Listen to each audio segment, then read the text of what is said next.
নমস্কার, কেমন আছেন সবাই? তো চলুন আজ আবার একটা নতুন দিনের শুরু করি। আজ কদিন ধরে খুব মেঘলা হয়ে আছে আকাশটা। তো দেখুন মেঘলা অবস্থায় পাহাড়কে কেমন লাগছে দেখতে। তো চলুন রান্না স্টার্ট করি। আজ অনেকদিন পরেই ঘরে মাছ এসেছে। আসলে আমাদের এখানে রোজ মাছ পাওয়া যায় না, তো ওই রবিবার করে একটু ফ্রেশ মাছ পাওয়া যায়। বাকি সপ্তাহের মাছগুলো অতটা ভালো আসে না। তো আজকে মাছের সাথে মাছের ডিমও এসেছে। তো চলুন মাছের ডিমের একটু বড়া করবো বলে তার প্রিপারেশন নিয়ে নিই। তো ওই মাছ ভাজার তেলের মধ্যেই ডিমের বড়াগুলো আমি ভেজে নেব। তো আপনাদের কার কার এই মাছের ডিমের বড়া ভালো লাগে কমেন্ট করে অবশ্যই বলবেন। আমার তো বেশ লাগে খেতে। তো চলুন মাছের ডিমের বড়াগুলো সুন্দর করে ভেজে নিই লাল লাল করে।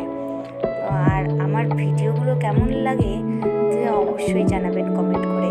আর ভিডিওটা ভালো লাগলে একটা লাইক করবেন আর চ্যানেলটা সাবস্ক্রাইব করে দেবেন। তো আজ আসি, কাল আবার আসবো এক নতুন